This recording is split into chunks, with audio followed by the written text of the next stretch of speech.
Hello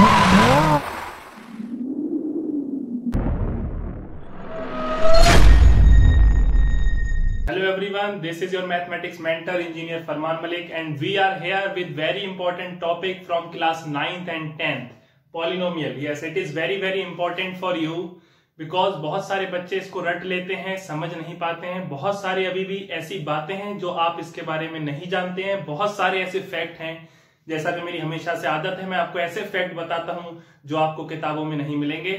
तो आज हम जानने वाले हैं बिल्कुल बेसिक लेवल से कि पॉलिनोमियल क्या होता है। क्लास 9th और 10th के लिए कॉमन लेक्चर है ये। तो आइए स्टार्ट करते हैं कि व्हाट इज पॉलिनोमियल। तो स्टूडेंट्स, पॉलिनोमियल की नॉलेज होने से पहले अगर आपको ये जानना है कि पॉलिनोमियल क्या चीज होती है तो आपको दो टर्म बहुत अच्छे से समझने पड़ेंगे। एक होता है कांस्टेंट और एक होता है वेरिएबल।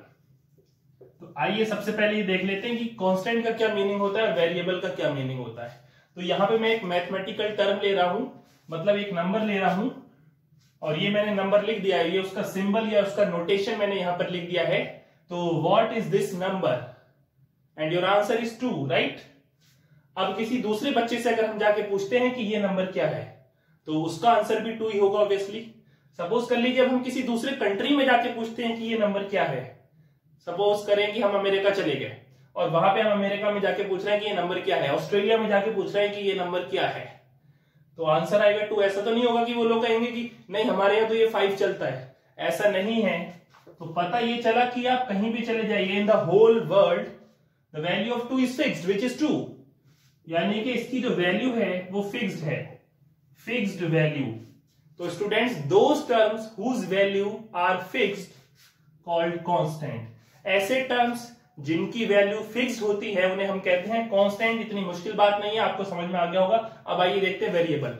सपोज करिए मैंने अपने मन में एक नंबर सोचा है और उस नंबर को मैंने x लिख दिया है। अब मैं आपसे पूछूं, बताइए ये नंबर क्या था, मैंने क्या सोचा था। तो सपोज करिए एक बच्चे ने बताया 5, तो कोई जरूरी नहीं है कि मैंने 5 ही सोचा हो। किसी ने कहा कि सर 3 हो सकता है, किसी ने कहा सर 0 हो सकता है, किसी ने कहा सर 11 हो सकता है, किसी ने कहा सर 17 हो सकता है, एंड सो ऑन। यानी कि इनफाइनाइट वैल्यूज इसकी आप लोग बता सकते हैं, उन्हीं में से एक आंसर मेरा भी होगा। तो ये जो नंबर है इसकी वैल्यू आप देख रहे हैं चेंज हो रही है, कुछ भी हो सकती है। तो ये जो वेरिएबल है टर्म, ये एक इंग्लिश वर्ड से आया है, इसका मतलब होता है वेरी। वेरी का मतलब होता है चेंज होते रहना, जो टाइम के अकॉर्डिंग चेंज हो जाते हैं। तो those terms whose value are not fixed called variables. तो स्टूडेंट्स, अब आपको समझ में आ गया होगा। तो मैथमेटिक्स में हम जितने भी लेटर अल्फाबेट यूज करते हैं, x, y, z, small a, m, n, तो they all are variable in mathematics because these value is not fixed. तो ये हो गया कांस्टेंट और ये हो गया वेरिएबल। अब हम पढ़ लेते हैं combination of constant and variable. तो देख लीजिए, combination of constant and variable मतलब ये है कि अगर एक कांस्टेंट और एक वेरिएबल किसी मैथमेटिकल फंडामेंटल ऑपरेशन के साथ लिखा हुआ है। मैथमेटिकल फंडामेंटल ऑपरेशन क्या होता है आप सभी को पता होगा, addition, subtraction, multiplication and division. ये हमारे जो मैथमेटिक्स में ऑपरेशन है ये कहलाते हैं फंडामेंटल ऑपरेशन। तो सपोज कर लेते हैं अब कि एक वेरिएबल मैंने ले लिया और सब y, एक वेरिएबल हमने ले लिया है y और एक हमने कांस्टेंट टर्म यहां पर ले लिया है 9। तो स्टूडेंट्स, जैसे जैसे इस y की वैल्यू चेंज होगी इनका सम चेंज हो जाएगा। तो y प्लस 9 क्या हुआ, y प्लस 9 भी क्या हुआ स्टूडेंट्स, वेरिएबल माना जाएगा। अब अगर मैं इन्हीं को डिफरेंस में लिख दूं y माइनस 9 या फिर 9 माइनस y भी हो सकता है। तो जैसे जैसे y की वैल्यू चेंज होगी वैसे वैसे इनका डिफरेंस भी चेंज हो जाएगा। तो ये भी क्या होगा स्टूडेंट्स, वेरिएबल होगा। बहुत सिंपली y इंटू में 9 लिख दूं, अगर y की वैल्यू 1 होगी तो 9 में से 9, y की वैल्यू 2 होगी तो 2 9 से 18। तो आप देख रहे हैं जैसे जैसे y की वैल्यू चेंज हो रही है वैसे वैसे 9y भी चेंज हो रहा है। तो ये जो पूरा टर्म है इस पूरे टर्म को हम क्या कहेंगे, वेरिएबल कहेंगे, बिकॉज इसकी वैल्यू जो हो रही है तो चेंज हो रही है। अब सपोज कर ले हम लिख दें y अपॉन 9, तो y की वैल्यू 1 होगी तो आंसर 1 अपॉन 9 आएगा। y की वैल्यू 3 होगी तो 3 1 3 और 3 3 9 1/3 हो जाएगा आंसर। y की वैल्यू 9 होगी तो आंसर 1 हो जाएगा। तो पता ये चला कि अगर ये डिवीजन में लिखे हुए हैं तब भी ये वेरिएबल होगा। तो यहां से आप एक बात नोट कर लीजिए कि अगर एक कांस्टेंट और एक वेरिएबल साथ में आ जाते हैं किसी भी फंडामेंटल ऑपरेशन के साथ, तो जो पूरा मैथमेटिकल टर्म बनेगा वो भी वेरिएबल ही होगा। सो स्टूडेंट, दो बहुत छोटी सी बातें हैं, इनको जानना भी बहुत जरूरी है पॉलिनोमियल को पढ़ने के लिए। तो आइए जान लेते हैं कि क्या मतलब होता है मैथमेटिकल टर्म्स का। किस चीज को हम मैथमेटिकल टर्म कहेंगे? मैथमेटिकल टर्म्स, देखिए मैंने 2 लिखा तो ये एक मैथमेटिकल टर्म है, मैंने 2x लिख दिया। अब आपसे कोई पूछा जाए कि ये मैथमेटिकल टर्म है, ऑब्वियसली है। ये कितने टर्म है, एक है कि 2 है? अब इसमें 2 भी आ रहा है और x भी आ रहा है, तो किसी बच्चे का आंसर हो सकता है, कोई कहे कि सर ये 2 टर्म है, कोई कहे कि ये 1 टर्म है। तो इसका मतलब मैं आपको बताने वाला हूं। अब मैंने लिख दिया 2x + 9, ये कितने टर्म है? अब कोई बच्चा सोच रहा है 1 2 3, तो कंफ्यूजन थोड़ा सा क्रिएट हो रहा है यहां पर। तो बहुत सिंपली मैं आपको बताऊंगा कि term do not separate with multiply and divide sign. ये मैंने शॉर्ट में लिखा है, देखिएगा। अगर मल्टीप्लाई और डिवीजन का साइन लगा है तो टर्म उसको सेपरेशन नहीं माना जाएगा, यानी कि उसको एक टर्म ही कंसीडर किया जाएगा। ध्यान से सुनिएगा यहां पर बात को। 2 और x के बीच में कोई साइन नहीं है, मतलब मल्टीप्लाई है। तो 2 की मल्टीप्लाई जब हम x से करेंगे तो आंसर आया 2x। और मैंने बताया कि मल्टीप्लाई और डिवीजन से टर्म सेपरेट नहीं होगा, यानी कि it will be considered as a single term, चाहे कितनी बड़ी वैल्यू हो। स्टूडेंट्स लिखा हो 2x² y/37, कुछ भी हो, तो it is a single term, because यहां पर सब में मल्टीप्लाई और डिवाइड के साइन है। अगर यहीं पे मैं लिख दूं +2xyz, तो ये प्लस का साइन लग गया, तो एक टर्म ये हो गई हमारी और एक टर्म ये हो गई। तो मैथमेटिकल टर्म में कोई भी कांस्टेंट नंबर हो या कोई भी वेरिएबल हो या उन दोनों का कॉम्बिनेशन हो, उसको आप कहते हैं मैथमेटिकल टर्म। अब मैथमेटिकल टर्म कैसे काउंट करते हैं, याद रखिएगा। मैथमेटिकल टर्म जो सेपरेट होती है वो या तो प्लस के साइन से होती है या माइनस के साइन से होती है। मल्टीप्लाई और डिवाइड के साइन से मैथमेटिकल टर्म सेपरेट नहीं होती है। तो यहां पर स्टूडेंट्स आपके बनेंगे सिर्फ 2 टर्म। अब कोई इस तरीके से लिख रहा है, अब मान लीजिए ये 6 है, कोई कांस्टेंट है, तो कोई बच्चा कहेगा कि इसको तो मैं ब्रेक करके लिख सकता हूं 3 + 2। तो याद रहे जितने भी कांस्टेंट है आप उनको ऐड करेंगे, ऐसे तो इसके इनफाइनाइट टर्म बन जाएंगे। कोई लिख देगा 0.1 + 2 + 3, तो ऐसा नहीं होगा। अगर कोई कांस्टेंट वैल्यू है तो वो आपको सिंगली लिखनी पड़ेगी, ये एक्सेप्शन है, मैं आपको बता दे रहा हूं। तो यहां पर ध्यान दीजिएगा, जैसे मैंने लिखा 2x + 1, तो कोई बच्चा सोचे कि इसको मैं 1/2 + 1/2 लिख दूं, 3 टर्म हो जाएंगे, ऐसा नहीं है। देखिए दोनों कांस्टेंट हैं ये, तो इन दोनों कांस्टेंट को आपको क्या करना पड़ेगा, सिंगल एलिमेंट बनाना पड़ेगा, यानी कि सिंगल टर्म बनाना पड़ेगा। तो यहां पे हो गया 1, तो एक टर्म ये हो गई और एक टर्म ये हो गई। अब यहां पे लिख दिया y + zx, तो अब ये कितने टर्म हो गए, 1 2 3 4, तो ये होगा 4 टर्म। तो मैथमेटिकल टर्म और टर्म को कैसे काउंट करते हैं ये आपको अच्छे से समझ में आ गया होगा। अब दोस terms which included constant and variable, ध्यान से सुनिएगा, मैं आपको बताने वाला हूं मतलब अलजेब्रिक एक्सप्रेशन का क्या मतलब होता है। हालांकि हमने छोटे क्लासेस में पढ़ा था अलजेब्रिक एक्सप्रेशन, बिकॉज ये जो मैथमेटिक्स की यूनिट हम पढ़ रहे हैं पॉलिनोमियल, ये सब अलजेब्रा में आता है। तो अलजेब्रिक एक्सप्रेशन उसको कहते हैं those mathematical terms included constant as well as variable, यानी कि उसमें कांस्टेंट वैल्यूज भी होंगी और वेरिएबल भी होंगे, वेरिएबल का होना जरूरी है। तो ऐसे मैथमेटिकल टर्म्स जिसमें कांस्टेंट टर्म्स और वेरिएबल दोनों आ रहे हैं, उसको हम क्या कहते हैं, अलजेब्रिक एक्सप्रेशन। जैसे मैंने लिख दिया यहाँ पर 2x5, तो ये एक अलजेब्रिक एक्सप्रेशन है। यहाँ पे लिख दिया 2, तो ये कांस्टेंट टर्म है, ये अलजेब्रिक एक्सप्रेशन नहीं है। मैंने लिख दिया 2 + x, तो ये एक अलजेब्रिक एक्सप्रेशन है। अलजेब्रिक एक्सप्रेशन के बेस पर ही मैं आपको बताऊंगा कि पॉलिनोमियल का क्या मतलब होता है, बहुत आसानी से आपको समझ में आ जाएगा। तो इस अलजेब्रिक एक्सप्रेशन में स्टूडेंट्स कितने टर्म हुए, एक टर्म हुआ, क्योंकि मल्टीप्लाई से टर्म सेपरेट नहीं होता है। इस अलजेब्रिक एक्सप्रेशन में कितने टर्म हुए, 2 टर्म हुए, 1 और 2।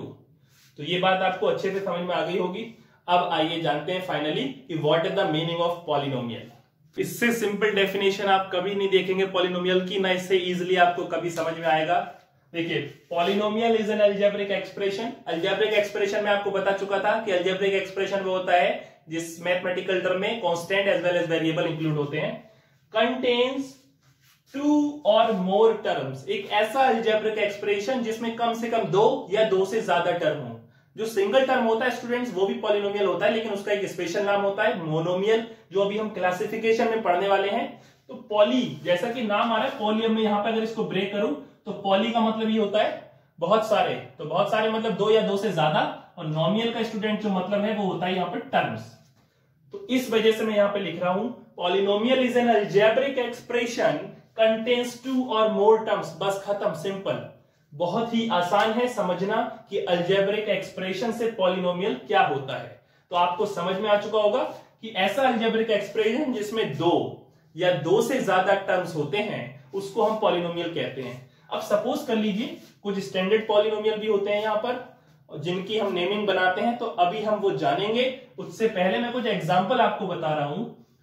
x+2, अब ये पॉलिनोमियल किस वेरिएबल की फॉर्म में, x की फॉर्म में है, तो मैं इसको इस तरीके से भी लिख सकता हूं px का यहां पे मतलब होता है polynomial in the terms of x।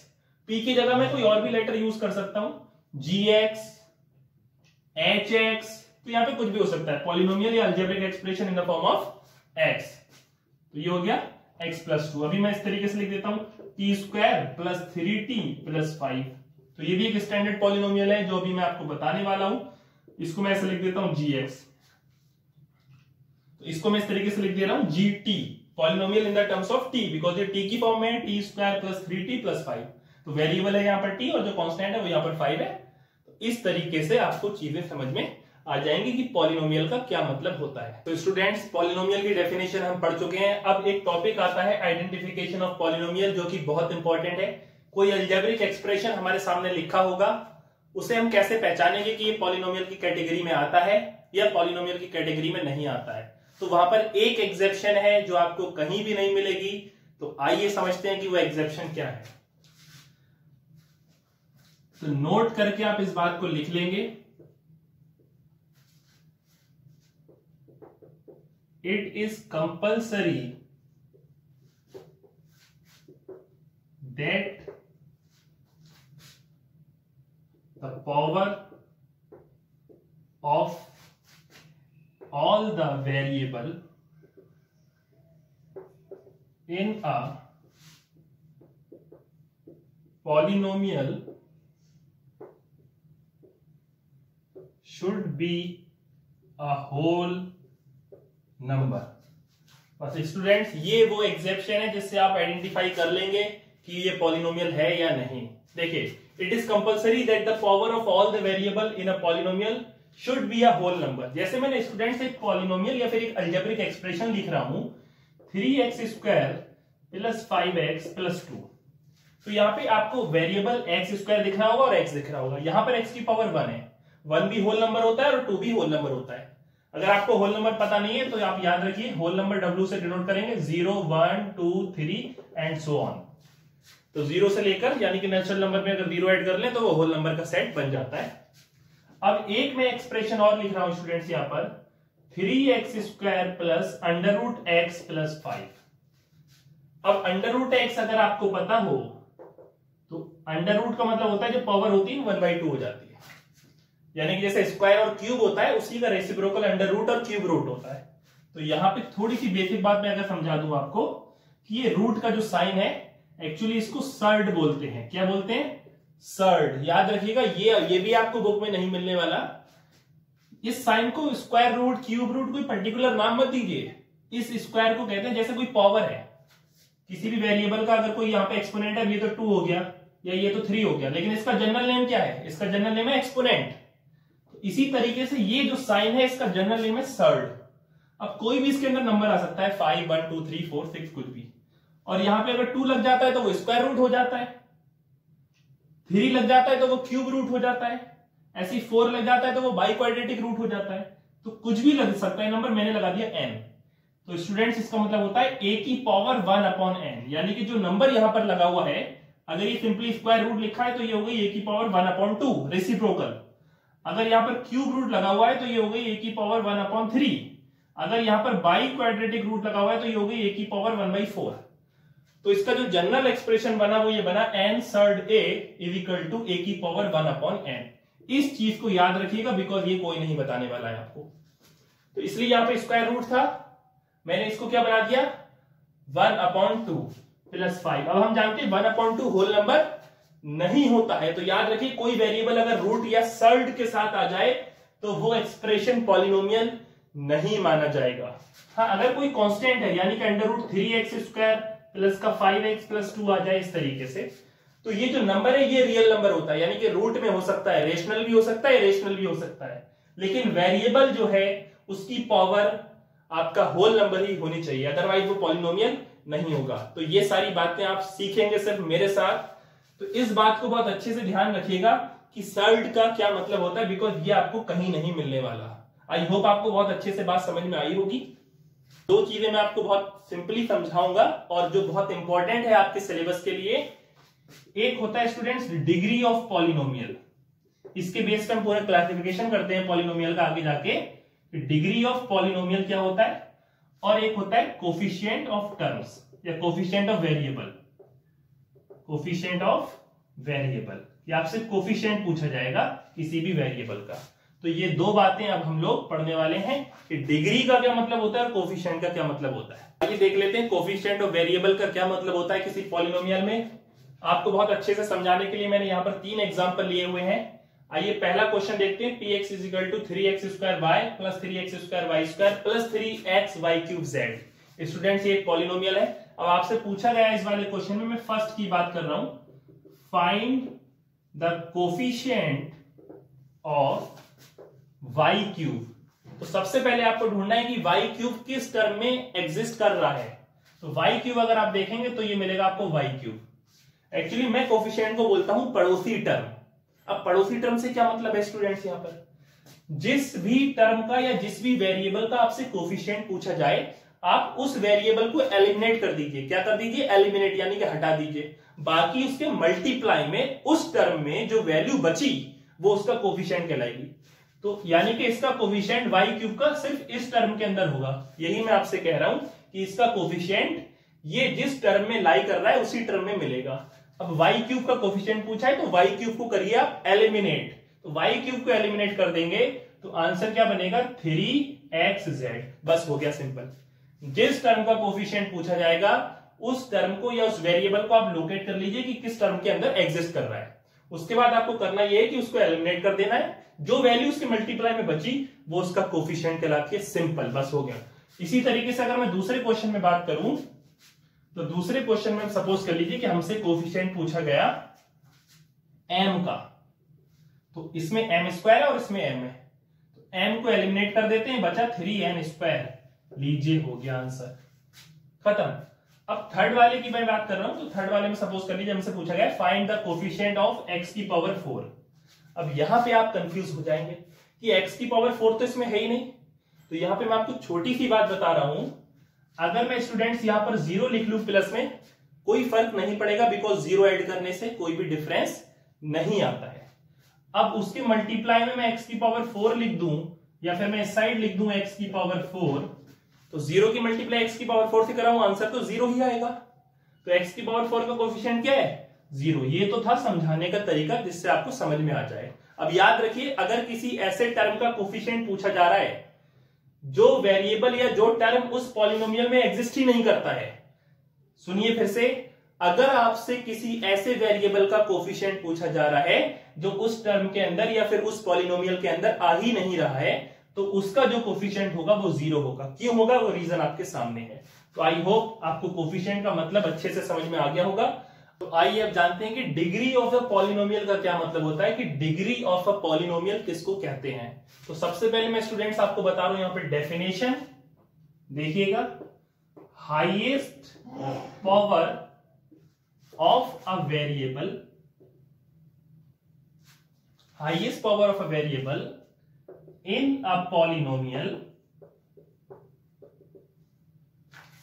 is called its degree।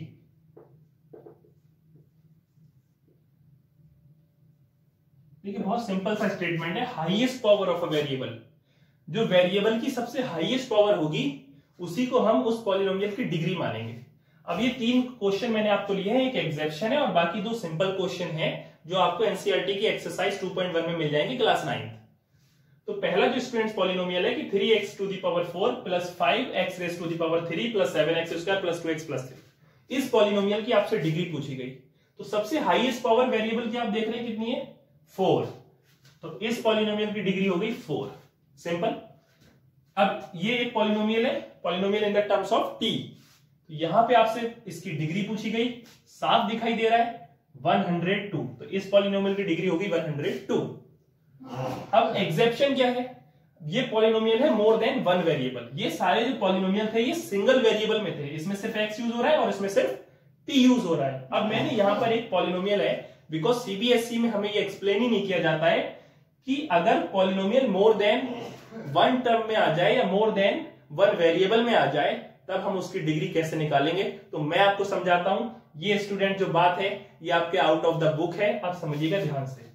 अब मैं अगर आपसे पूछूं कि इसमें पॉलिनोमियल की डिग्री क्या है, तो आप सिंपली बोलेंगे कि इसमें सर हमें 3 लग रही है डिग्री, बिकॉज सबसे हाईएस्ट पावर 3 है। स्टूडेंट्स मैं बोल रहा हूं ये आंसर गलत है। अब देखिए फिर क्या एक्सेप्शन हुआ है इसमें, ये आंसर क्यों गलत है। अब डिग्री पता लगाने के लिए क्या करते हैं, आपको एक लॉ पता होगा कि अगर सेम नंबर मल्टीप्लाई में आ जाते हैं तो उनकी पावर ऐड हो जाती है। वो तब होता है जब हम एल्जेब्रिकली किसी भी टर्म को सॉल्व कर रहे होते हैं। तो जब हम डिग्री का पता लगाते हैं तो जितने भी वेरिएबल उसमें है उसकी डिग्री हम ऐड करते हैं। ध्यान रखिए, देखिए इसमें x की पावर 2 है, y की पावर 1 है और z की पावर 1 है। तो अगर मैं इस टर्म की डिग्री की बात करूं तो 1 इसकी है, 1 इसकी है और 2 इसकी है, तो जो टोटल एक्सपोनेंट पावर आई वो 4 आई। ये रियल में ऐड नहीं होगी। जब हम एल्जेब्रिकली सॉल्व करेंगे तो हम ऐड नहीं कर सकते, लेकिन जब हम डिग्री फाइंड करेंगे तब हमें ये करना जरूरी होता है। तो इसकी पावर 1, इसकी पावर 1 और इसकी पावर 2, तो टोटल 2 और 1 3 और 1 4। तो देखा आपने, यही एक्सेप्शन है, यानी कि इस पॉलिनोमियल की जो डिग्री मानी जाएगी वो 4 मानी जाएगी, ना कि 3। तो इस बात का आपको खास करके ध्यान रखना है। अब आइए चलते हैं नेक्स्ट टॉपिक की तरफ। सो बच्चों अब हम पढ़ने वाले हैं बहुत इंपॉर्टेंट चीज, क्लासिफिकेशन ऑफ पॉलिनोमियल। पॉलिनोमियल को 2 तरीके से क्लासिफाई किया जाता है और कैसे कैसे हम पॉलिनोमियल के नाम बनाते हैं पॉलिनोमियल देखकर, उसके टर्म के बेस पर या उसकी डिग्री के बेस पर कौन सा पॉलिनोमियल वो बनेगा, ये तभी आपको समझ में आएगा जब आप पढ़ेंगे क्लासिफिकेशन ऑफ पॉलिनोमियल। तो हम स्टार्ट कर रहे हैं क्लासिफिकेशन ऑफ पॉलिनोमियल्स। तो स्टूडेंट्स में बात करूं, पॉलिनोमियल का क्लासिफिकेशन 2 बेसिस पर हम लोग करते हैं कि उसमें कितने टर्म हैं। अब टर्म कैसे गिनते हैं ये मैंने आपको वीडियो के स्टार्टिंग में बता दिया था, तो यहां पे कोई प्रॉब्लम आपको होने वाली नहीं है। तो पहला क्लासिफिकेशन है हमारा on the basis of number of terms. और स्टूडेंट जो हमारा दूसरा क्लासिफिकेशन है वो है on the basis of degree of polynomial. जो पॉलिनोमियल की डिग्री होगी उसके हिसाब से, उसके बेस पर हम उसका नाम बनाते हैं। तो ये बहुत इंपॉर्टेंट चीज है, नोट करने वाली है, आप इसको नोट कर लेंगे। तो थोड़ा सा स्पेस चाहिए, इसलिए मैं पहले on the basis of terms लिखूंगा और then after on the basis of degree लिखूंगा। तो इसको आप नोट कर लीजिए, आप स्क्रीनशॉट ले लीजिए। अब मैं बताने वाला हूं आपको on the basis of terms कितने टाइप के पॉलिनोमियल होते हैं। तो अगर हम पहले पॉलिनोमियल की बात करें on the basis of term, तो वही पॉलिनोमियल आएगा जिसमें सिंगल टर्म होगा। तो सिंगल टर्म जिसमें आता है, सिंगल का मतलब होता है मोनो, तो ये स्टूडेंट्स इसका नाम होता है मोनोमियल। ब्रैकेट में लिख दे रहा हूं, जिसमें सिर्फ होगा single term, those polynomials which contain only one term, single term, उसे हम कहते हैं मोनोमियल। अब एग्जांपल, अब कोई बच्चा पूछता है कि सर 2, ये भी तो सिंगल टर्म है, क्या ये पॉलिनोमियल होगा? तो इसके लिए स्टूडेंट्स मैं अलग से बात करूंगा, 2 पॉलिनोमियल मैं आपको समझाऊंगा। एक होता है कांस्टेंट पॉलिनोमियल और एक होता है जीरो पॉलिनोमियल। ये भी हमको नहीं पढ़ाया जाता है, लेकिन मैं क्लासिफिकेशन खत्म करके आपको बताऊंगा अलग से कि ये भी पॉलिनोमियल कंसीडर किया जाता है, लेकिन किस बेस पर किया जाता है और कैसे किया जाता है वो मैं आपको एक्सप्लेन जरूर करूंगा। तो इसको अभी मैं हटा देता हूं। तो इसमें एक टर्म होगा, तो एक टर्म मतलब 2x भी हो सकता है, 3x स्क्वायर भी हो सकता है, मुझे उसकी डिग्री से भी कोई मतलब नहीं है। x की पावर 100 भी हो सकता है, 3 भी हो सकता है, जैसा कि मैंने अभी आपको बताया था, एटसेट्रा। तो जितने सिंगल टर्म होंगे वो कहलाएंगे मोनोमियल। अब जल्दी से नंबर 2 पे आ जाते हैं। तो जिसमें 2 टर्म होते हैं स्टूडेंट्स, उसे हम क्या कहते हैं? बाइनोमियल। छोटी क्लास में आपने पढ़ा भी होगा। तो इसमें होते हैं 2 टर्म्स। एग्जाम्पल देख लेते हैं। तो एग्जाम्पल एक हो गया, मान लीजिए 2x + 3, एक हो गया x की पावर 100 + 1, कुछ भी बना लीजिए, एटसेट्रा। नंबर 3 पर आ जाते हैं, जिसको हम कहते हैं ट्राइनोमियल। 3 तक ही बच्चे जानते हैं, हो सकता है 4 तक जानते हो, लेकिन 5 टर्म हो गए, 6 टर्म हो गए, ये सब मैं आपको आज बताने वाला हूं। तो ट्राइनोमियल में होते हैं 3 टर्म्स एग्जाम्पल बना लीजिए कोई सा भी, 3x² + 5x + 2 एटसेट्रा। इस टाइप के कितने भी एग्जाम्पल आप बना लीजिए, 1 2 3। अब हम बात करेंगे नंबर 4 की, यहां लिख लेते हैं। नंबर 4 को स्टूडेंट्स कहते हैं टेट्रानोमियल। टेट्रा का मतलब 4 होता है, टेट्रानोमियल। कितने टर्म्स होंगे? 4 टर्म्स होंगे। अब मैं एग्जांपल नहीं बनाने वाला हूं, क्योंकि एग्जांपल किस तरीके से क्रिएट होगा वो मैं आपको समझा चुका हूं बहुत अच्छे से, तो एग्जांपल आप खुद से बना सकते हैं। नंबर 5 में अगर बात करूंगा तो होता है पेंटानोमियल, यानी कि 5 टर्म वाला। जैसे कि मैथमेटिक्स में आपने पढ़ा था पेंटा, हेक्सा, हेप्टा, इस तरीके से। तो पेंटानोमियल जिसमें होंगे 5 टर्म्स। इसी तरीके से नंबर 6 जिसे हम कहते हैं हेक्सानोमियल, जिसमें स्टूडेंट्स होते हैं हमारे 6 टर्म्स। इसी तरीके से नंबर 7 हेप्टानोमियल, जिसमें हमारे होते हैं 7 टर्म्स। इसी तरीके से आप 10 तक बना सकते हैं, ऑक्टानोमियल, नैनानोमियल एंड डेकानोमियल एंड सो ऑन। तो स्टूडेंट्स ये था classification of polynomial on the basis of number of terms. किस तरीके से उनकी नेमिंग बननी है, किस तरीके से मैं एग्जांपल क्रिएट करना है, आपको अच्छे से समझ में आ चुका होगा।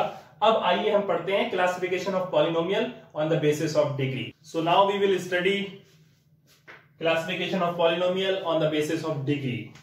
मैंने अभी आपको समझाया था कि डिग्री का क्या मतलब होता है, उसके बेस पे पॉलिनोमियल किस तरीके से क्लासिफाई होता है और किस तरीके से हम उसकी नेमिंग बनाते हैं, नॉमेनक्लेचर कैसे बनता है। बहुत सिंपल है। देखिए नंबर 1, ऐसे पॉलिनोमियल जिनकी डिग्री 1 होगी। एक्चुअली डिग्री 0 भी होती है, तो वो 2 पॉलिनोमियल है, एक कांस्टेंट पॉलिनोमियल और एक 0 पॉलिनोमियल, जो मैं लास्ट में अलग से डिस्कस करने वाला हूं।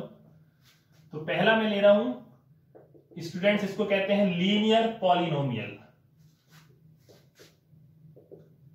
जिसकी डिग्री जो होती है, degree = 1। Those polynomials whose degree is 1 is called linear polynomial। यानी कि हमें अब नंबर ऑफ टर्म से मतलब नहीं है, हमें ये देखना है कि हाईएस्ट पावर कितनी है।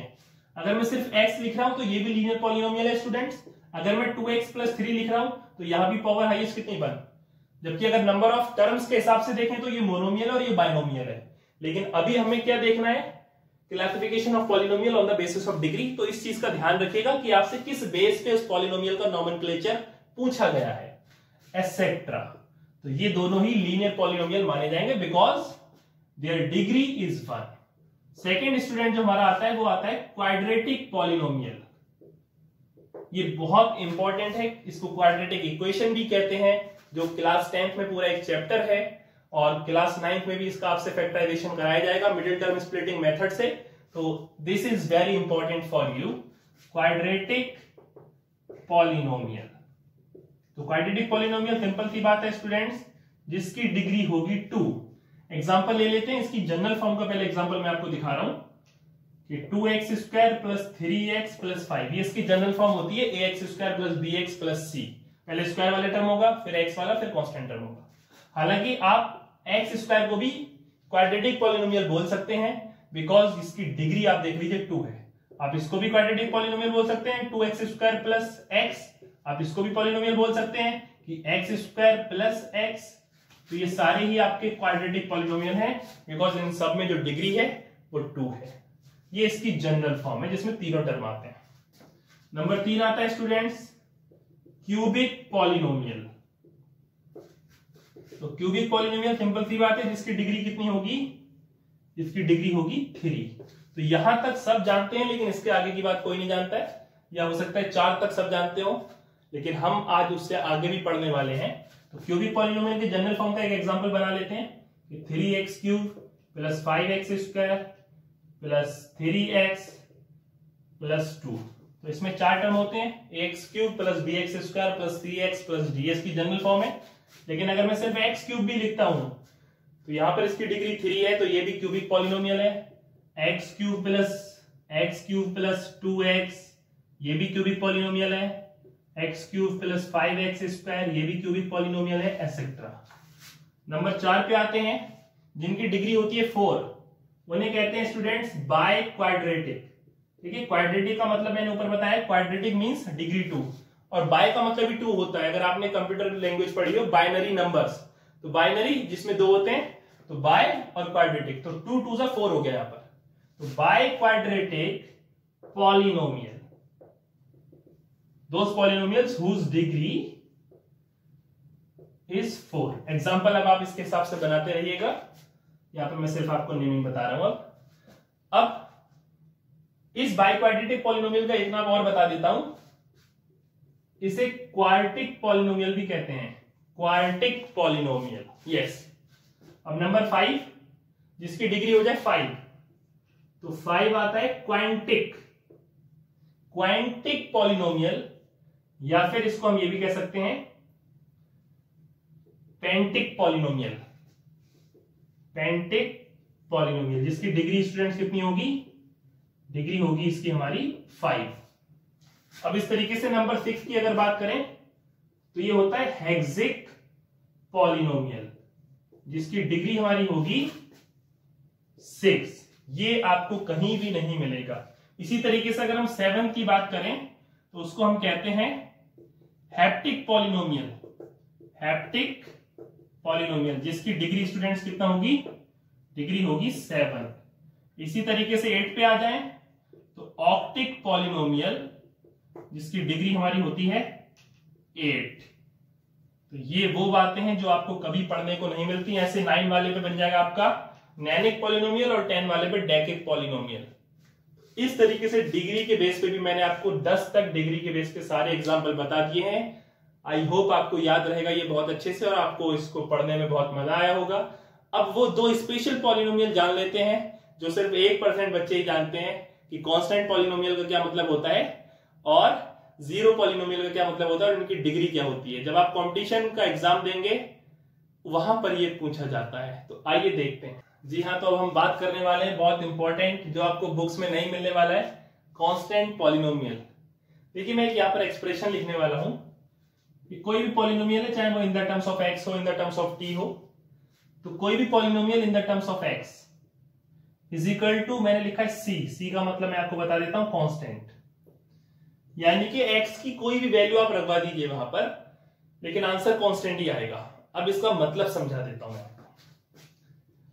कोई भी जो कांस्टेंट टर्म लिखा होता है, जो हमने स्टार्टिंग में पढ़ा था, ये 2, 3, 4, 5, ये सारे इंडिविजुअली हम इनकी बात कर रहे हैं, ये ही कहलाते हैं कांस्टेंट पॉलिनोमियल। अब आप कहेंगे सर इसमें वेरिएबल तो है ही नहीं। अगर मैं इसमें x raise to the power 0 लिख देता हूं तो x raise to the power 0 का आंसर तो 1 होता है, सभी जानते हैं, तो 2 ही आ जाएगा। इसलिए हम इसको लिख सकते हैं 3x raise to the power 0, इसको लिख सकते हैं 4x raise to the power 0 और इसको लिख सकते हैं 5x raise to the power 0। अब ये पॉलिनोमियल हो गया x की फॉर्म में। देखिए px equal to 2x raise to the power 0। लेकिन जब मैं इसको सॉल्व कर रहा हूं तो आंसर क्या आ रहा है 2, और 2 कैसा नंबर है, 2 है कांस्टेंट, इसलिए मैंने स्टार्टिंग में लिखा था a polynomial whose value is constant is called constant polynomial. तो याद रखिए। अब अगर मैं नंबर ऑफ टर्म के हिसाब से देखूं तो इसमें सिर्फ सिंगल टर्म होगा, यानी कि ये मोनोमियल होगा, और इसकी डिग्री, अब मोनोमियल तो ये भी हो सकता है 2x, तो यहां से ये कंप्लीटली डिफाइन नहीं हो रहा है। लेकिन मैं इस तरीके से जरूर कह सकता हूं, अगर आप सब में देखते हो तो सब में जो x की पावर है, यानी कि जो इसकी डिग्री है वेरिएबल की, वो 0 है। अब दूसरी डेफिनेशन में आपको स्टूडेंट्स बता रहा हूं, a polynomial whose degree is 0 called constant polynomial। बात खत्म हो गई। एक ऐसा पॉलिनोमियल जिसकी डिग्री 0 हो जाए। अब बच्चा सोच रहा है कि डिग्री 0 भी हो सकती है, ऑब्वियसली डिग्री 0 होती है। जितने भी कांस्टेंट टर्म ले लीजिए, 11 मल्टीप्लाइड बाई 1, फिर से समझा रहा हूं, लिख सकते हैं कि नहीं, लिख सकते हैं। 1 को ये लिख सकते हैं x raise to the power 0, m raise to the power 0, y raise to the power 0, किसी भी वेरिएबल की फॉर्म में लिख लीजिए आप, आंसर तो 1 ही आना है। तो ऐसा पॉलिनोमियल जिसकी डिग्री क्या होती है, 0 होती है, उसी को हम क्या कहते हैं, कांस्टेंट पॉलिनोमियल कहते हैं। तो देखा आपने कितनी आसानी से समझ में आ गया। ये वो चीजें हैं जो कभी आप लाइफ में पढ़ेंगे नहीं। अब आइए हम देखते हैं जीरो पॉलिनोमियल क्या होता है। ध्यान से सुनिएगा, ये भी बहुत सिंपल है स्टूडेंट्स। कोई भी पॉलिनोमियल हो गया जिसकी वैल्यू हमेशा 0 आए। अब ये क्या हुआ, 0 आए जिसकी वैल्यू, वो क्या कहलाएगा, जीरो पॉलिनोमियल कहलाएगा। यानी कि 0 को ही हम जीरो पॉलिनोमियल कहते हैं। अब कोई बच्चा कहेगा कि सर इसमें x तो है ही नहीं, तो वही मैंने कहा भाई 0 की मल्टीप्लाई 1 से करें, आंसर तो 0 ही आएगा। तो यहां पर हो गया 0 x raise to the power 0। ठीक है, तो अब यहां पर भी इसकी डिग्री क्या हो रही है, 0 हो रही है। देख लीजिए, लेकिन अगर मैं यहां पर ऐसे लिख दूं 0 into x raise to the power 1, तभी तो इसका आंसर 0 आएगा। अगर मैं इसको ऐसे लिख दूं 0 into x raise to the power 2 यानी कि एक्स स्क्वायर, तब भी आंसर 0 आएगा, देख लीजिए। अगर मैं इसको ऐसे लिख दूं 0 इंटू एक्स क्यूब, तब भी आंसर 0 आएगा। अब आप डिग्री कैसे डिसाइड करोगे? 0 है डिग्री, ये भी आंसर सही है। डिग्री 1 है, तब भी 0 आंसर, यानी कि डिग्री 1 भी है, 2 भी है, 3 भी है। अब आपने कहा कि सर चलो 3 ले लेते हैं, तो मैं कहूंगी भाई x raise to the power 4 ले लो, तो डिग्री 4 हो गई। 0 into x raise to the power 5 ले लो, तो डिग्री 5 हो गई। इस तरीके से आप उसकी डिग्री कभी डिफाइन कर सकते हैं, यानी कि यहां पर इनफाइनाइट वैल्यूज होंगी। इस वजह से याद रहे स्टूडेंट्स, जो जीरो पॉलिनोमियल की डिग्री होती है, याद रहे डिग्री, क्वेश्चन आता है कंपटीशन में, जामिया में, एएमयू में, बीएचयू में, इस पे क्वेश्चन पूछा जा चुका है कम से कम 3 बार कि what is the degree of the zero polynomial. अब बच्चा तो पढ़ा ही नहीं है अपने 9th में, तो कैसे बताएगा वहां पर? तो यहां पर आप समझ लीजिए, degree of zero polynomial is not defined. इस बात को नोट करके रख लीजिएगा कि जो जीरो पॉलिनोमियल होता है उसकी डिग्री नॉट डिफाइंड होती है, इनफाइनाइट होती है। किस तरीके से आप पता लगाओगे? क्योंकि वहां पर इनफाइनाइट वैल्यूज आ रही है। 0 x raise to the power 100 लिख लीजिए, तो डिग्री 100 हो जाएगी, बिकॉज आंसर तो 0 ही आ रहा है, चेंज थोड़ी ना हो रहा है आंसर। तो इस वजह से उसकी डिग्री डिफाइन ही नहीं है। इतनी सारी वैल्यूज कहां से बनाओगे आप? कैसे असाइन करोगे कि 1 लेना है कि 2 लेना है कि 3 लेना है? तो इसी बेस पर मैथमेटिक्स में degree of zero polynomial is not defined. तो एक ऐसा पॉलिनोमियल जिसकी वैल्यू हमेशा 0 रहे, उसे हम कहते हैं जीरो पॉलिनोमियल, यानी कि 0 ही हमारा। तो आपने देखा कि 0 भी एक पॉलिनोमियल है। तो क्या ये आपको बुक्स में मिलेगा पढ़ने को? नहीं मिलेगा। तो अब यहां पर आपको बात समझ में आ गई होगी, मैं समझता हूं कि जीरो पॉलिनोमियल का क्या मतलब होता है। तो इस लेक्चर का हमारा लास्ट टॉपिक है स्टूडेंट, जीरोज ऑफ पॉलिनोमियल। आज भी बहुत सारे 9th के बच्चों को और एज वेल एज क्लास 10 के बच्चों को कंफ्यूजन है कि जीरोज ऑफ द पॉलिनोमियल का एक्चुअल में मतलब क्या है। तो बहुत सिंपली मैं आपको समझाने वाला हूं एक एग्जांपल से। तो let's take an example 2x + 5। अब मैं x की वैल्यू यहां पर इस पॉलिनोमियल में खुद से एक वैल्यू पुट करा रहा हूं। सपोज कर लीजिए मैंने एक वैल्यू पुट कराई यहां पर -5/2। x की जगह जो हम पुट कराते हैं वो इस तरीके से लिख देते हैं। ये था polynomial in the terms of x, और ये है पॉलिनोमियल, और x की जगह पर मैंने क्या लिख दिया? -5/2। तो 2 इंटू -5/2 प्लस का 5। देखिए 2 से 2 तो कैंसिल हो गया, ये बचा -5 प्लस का 5। अब -5 + 5 हो गया 0, यानी कि एक ये स्पेशल वैल्यू है -5/2। कोई जरूरी तो नहीं है कि x की वैल्यू में कुछ भी रखवा दूं, 1 रखवा दूं, 2 रखवा दूं, 3 रखवा दूं तो आंसर 0 ही आए। ये एक स्पेशल वैल्यू मैंने जानबूझकर ली थी -5/2। तो -5/2 वैल्यू पर ये जो पॉलिनोमियल था ये क्या हो गया? 0। तो ये जो वैल्यू है x की जो हमने ली थी, x = -5/2, इसी वैल्यू को हम क्या कहेंगे? अगर एक वैल्यू है या अगर एक वैल्यू कोई और है, तो ये तो स्टूडेंट हमारा लीनियर पॉलिनोमियल है, बिकॉज इसकी डिग्री 1 है। जितना उसकी डिग्री होती है उतने उसके जीरोस होते हैं, याद रखिएगा, ये भी एक बेसिक है। जितनी डिग्री होगी, अब यहां पर डिग्री कितनी? 1। अगर ये क्वाड्रेटिक पॉलिनोमियल होता यानी कि डिग्री 2 होती, तो x की 2 वैल्यूज पॉसिबल हो सकती थी। डिग्री 3 होगी तो आंसर 3 पॉसिबल होंगे जो इसको 0 बना सकते हैं। तो यही value zero of given polynomial कहलाएगी, यानी कि -5/2 is a zero of this polynomial, यानी कि वेरिएबल की वो वैल्यू जो उस पॉलिनोमियल में पुट करने पे वो पॉलिनोमियल को क्या बना देगी? 0 बना देगी। उस वैल्यू को हम जीरोस ऑफ द पॉलिनोमियल कहते हैं, 0 नहीं, क्योंकि 0 तो आंसर आना है हमारा। तो ये कंफ्यूजन बच्चों का रहता है। अब मैं समझता हूं कि वो कंफ्यूजन आपका दूर हो जाएगा। एक एग्जांपल में क्वाड्रेटिक इक्वेशन का भी यहां पर ले लेता हूं। सो स्टूडेंट्स, एग्जांपल मैंने ले लिया है, देखिए इसकी डिग्री 2 है। एग्जांपल मैंने ऐसा लिया है ताकि 9 के बच्चों को भी समझ में आ जाए और 10 के बच्चों को भी समझ में आ जाए। तो polynomial in the term of x is x² - 1। अब देखिएगा, अगर मैं x की जगह 1 पुट करवाऊं, मैं यहां से आपको 0 निकालना नहीं सिखा रहा हूं, याद रखिएगा, वो हम नेक्स्ट लेक्चर में जानेंगे कि how to find the zeros of the polynomial. मैं यहां पर सिर्फ आपको बता रहा हूं कि what is the meaning of the zeros of the polynomial. तो मैं p1 पे निकाल लेता हूं आंसर। तो 1² - 1 आंसर आ गया 0, यानी कि 1 is a zero of the polynomial. अब बच्चों में पुट करा रहा हूं -1, तो -1 का स्क्वायर भी +1 होता है, -1 तो आंसर आएगा 1 - 1 = 0। तो इस इक्वेशन को या इस पॉलिनोमियल को 2 वैल्यू 0 बना रही है, एक 1 है और एक -1 है। तो these values are called zeros of the given polynomial. तो आई होप आपको अब ये बहुत अच्छे से बात समझ में आ गई होगी कि what is the meaning of the zeros of the polynomial. तो ये था सारी नॉलेज पॉलिनोमियल के बारे में। समझता हूं कि आपको बहुत अच्छे से समझ में आया होगा। अगर आपको लेक्चर पसंद आया हो तो प्लीज इसको लाइक करिए, कमेंट करिए और चैनल को सब्सक्राइब करिए। Thank you so much.